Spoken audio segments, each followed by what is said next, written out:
Ito yung pinapagamit kong raincoat ng anak ko. Lalaki siya. Pumayag naman siya. Ang babae kasi to, ayan o, merong pang curve.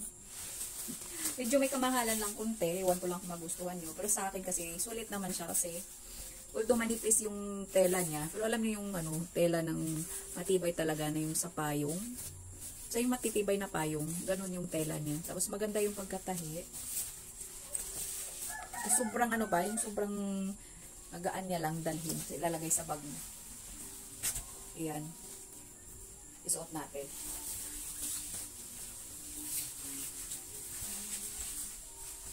Diba, tingnan niyo yung sa likod. May pakurba.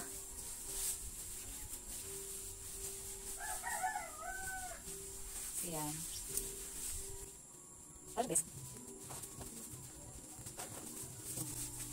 Medyo may katabaan na ako konti. Medyo masikip siya. Ayan siya guys. Nandiyan sa yellow basket. Nasa 800. Basta malapit na siya sa 1,000. Pero sulit siya para sa akin. Ang cute.